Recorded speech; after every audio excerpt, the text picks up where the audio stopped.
Green manure, हरी खाद। क्यों? क्योंकि उसकी हरी अवस्था में हम इसको मिला रहे हैं। इसके लिए सबसे पहले तो ऐसी फसल का चुनाव करना है, आप समझते चलना की पॉइंट, ऐसी फसल का चुनाव करना है कि जिसमें रेशे की मात्रा कम हो, रेशा कम होना चाहिए, उसके अंदर फाइबर कम होना चाहिए ताकि उसकी डिकम्पोजिशन अच्छे से हो सके, वो जल्दी से सड़ सके। दूसरा, उसमें जो है पानी ज़्यादा से ज़्यादा होना चाहिए, उसके अंदर वाटर की जो है मात्रा ज़्यादा होनी चाहिए, मतलब रसीला होना चाहिए, फसल रसीली होनी चाहिए, उसमें मतलब पानी ज़्यादा हो, और क्योंकि पानी ज़्यादा होगा तो सड़ेगी ज़्यादा। दूसरा, इसके लिए टेम्परेचर चाहिए, लगभग 30 से 40 डिग्री सेल्सियस टेम्परेचर की जो है आवश्यकता होती है इसको सड़ाने के लिए। तो मई जून का जो समय होता है वो सबसे बेस्ट समय होता है। अगर हम फसल की बात करें तो इसको दोनों प्रकार की फसल से हम तैयार कर सकते हैं। किसको? हरी खाद को दोनों प्रकार की क्रॉप से हम तैयार कर सकते हैं। एक हो गया दाल वाली फसल, दाल वाली फसल मतलब पल्स क्रॉप की हम बात कर रहे हैं। पल्स क्रॉप में जितनी भी पल्स क्रॉप हैं सबको हम यहाँ पर इस्तेमाल करते हैं, और ज़्यादातर हरी खाद में हम दाल वाली फसल को ही प्रयोग में लेते हैं, यानी कि जो पौधों को नाइट्रोजन भी दे पाएँ या सॉइल में नाइट्रोजन की मात्रा भी बढ़ा पाएँ, और इनको फ्लोरिंग स्टेज पे, इनको फूल वाली अवस्था पे हम मिट्टी पलट हल से, कल्टीवेटर से या रोटावेटर से मिट्टी के अंदर मिला देते हैं। ये सड़के खाद का काम करता है, इसलिए हम इसको हरी खाद बोलते हैं।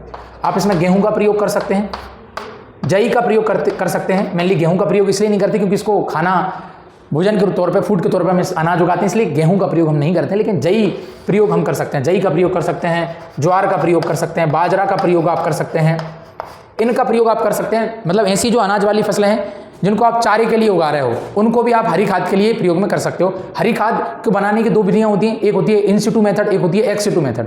इन सिटू मेथड का मतलब होता है जहां पर आपने फसल तैयार की, जहां पर आपने फसल उगाई है, उस फसल को आपने वहीं पलट दिया, वहीं पर पलट लिया, यानी कि जिस खेत में हमने फसल लगाई उसी खेत को हमने उस क्रॉप को टर्न कर दिया, that is in Situ method of green manuring. एक होता है एक्स सिटू। एक्स सिटू का मतलब होता है कि हरी खाद कहीं और आपने लगाई है या कहीं और से आप जो पत्तियां हैं, पेड़ पौधों की जो शाखाएं हैं, जो हरी अवस्था में, जो ग्रीन स्टेज में हैं, उनको आप बीन के लिए आए, जैसे किसी जंगल के आसपास से जो हरी पत्तियां हैं, पोंगमिया वगैरह जो है, ग्लिसरीडिया वगैरह, ये इनकी पत्तियां जो होती हैं हरी खाद के तौर पर प्रयोग करते हैं।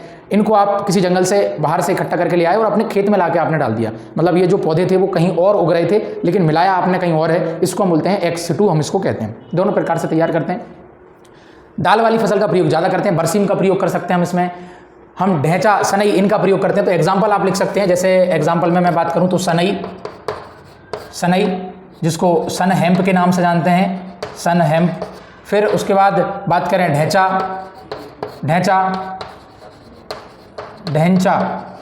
फिर उसके बाद बात करें हम बरसीम का भी प्रयोग आप कर सकते हैं, बरसीम, इसको बरसीम ही बोलते हैं इंग्लिश में।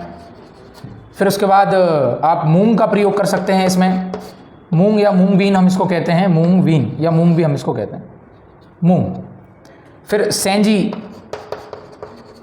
सेंजी एक फसल है जो सबसे ज़्यादा नाइट्रोजन फिक्स करने का काम करता है। अधिकतर जो हरी खाद है, अधिकतर जो ग्रीन मैन्योर है, वो प्लांट में सॉइल के अंदर, मेनली सॉइल की बात कर रहे हैं, सॉइल के अंदर वो नाइट्रोजन कंटेंट बढ़ा देता है, नाइट्रोजन प्रतिशत बढ़ा देता है। अगर हम बात करें परसेंटेज की, कितना केजी पर हेक्टेयर के हिसाब से नाइट्रोजन मिला देता है, तो जो सनई होता है वो लगभग आपका 75 से 130 केजी पर हेक्टेयर नाइट्रोजन जो है अवेलेबल करवा देता है।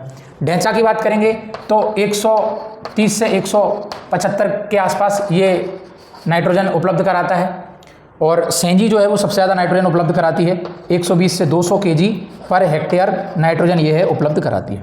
मूंग की बात करेंगे तो 35 से 60 के आसपास नाइट्रोजन ये उपलब्ध कराती है। बरसीम 35 से 65 के आसपास, मतलब राउंड फिगर में ये डाटा ऊपर नीचे हो सकता है, लेकिन आपको एक तो ढैंचा का याद रखना है, एक सनई का याद रखना है और सेंजी का याद रखना है, ये आपको याद रखना है। आपसे एग्जाम में पूछे कि हरी खाद के लिए सर्वोत्तम फसल का एग्जाम्पल या उदाहरण आपको देना है तो ढैंचा क्या है, कम पानी में भी लग जाता है। और अगर जैसे आपसे पूछे कि हरी खाद की कुछ मतलब सीमाएं कौन कौन सी हैं जिसके कारण किसान हरी खाद को जो है बोना पसंद नहीं करता है या खेत में उपयोग में नहीं लेता है, तो उसके कारण है, एक तो किसान को फसल लगाने के लिए पानी नहीं मिल पा रहा है, फसल लगाने के लिए पानी नहीं है तो हरी खाद के लिए पानी कहाँ से मिलेगा, एक पॉइंट तो ये है।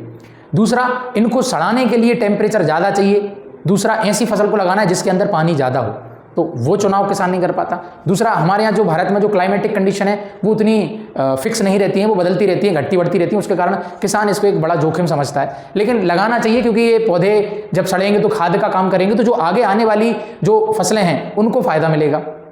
और क्या हो सकता है सर? और हो सकता है कि जो मिट्टी की भौतिक अवस्था है, मतलब सॉइल की जो फिजिकल कंडीशन है वो भी इससे इंप्रूव होती है। किससे? हरी खाद से। दूसरा, मिट्टी की जो जल धारण क्षमता है उसमें सुधार होता है, मिट्टी की जो सॉइल की जो वाटर होल्डिंग कैपेसिटी है ये इंक्रीज होती है। दूसरा, हरी खाद से क्या फायदा होता है? हरी खाद के हमने 2 फायदे पढ़ लिए। तीसरा फायदा क्या हो सकता है कि इसके अंदर जो सूक्ष्म पोषक तत्व है, मतलब मिट्टी के अंदर बहुत सारे ऐसे सूक्ष्म जीव होते हैं जो फसल की वृद्धि एवं विकास के लिए आवश्यक होते हैं, तो उनके लिए एक भोजन के तौर पे ये खेत के अंदर पहुंचता है। हरी खाद अगर खेत के अंदर सड़ेगी तो जो सॉइल माइक्रोबियल एक्टिविटी है या सॉइल के जो माइक्रोब्स हैं उनके लिए कहीं ना कहीं ये बेनिफिट का काम करता है, उनके लिए भोजन का काम करता है, तो जो आगे आने वाली फसल है उसका उत्पादन बढ़ जाएगा। दूसरा, जो रासायनिक उर्वरक जिनको हम ज्यादा प्रयोग कर रहे हैं, रासायनिक उर्वरक जिनका ज्यादा उपयोग करते हैं, तो उनके प्रभाव को भी ये जो ऑर्गेनिक मैन्योर है, चाहे गोबर की खाद हो, चाहे हरी खाद हो, चाहे कंपोस्ट हो, ये कहीं ना कहीं सुधारता है, ये कहीं ना कहीं सुधारता है। क्लियर हो गया होगा आपको यहां तक। अब हम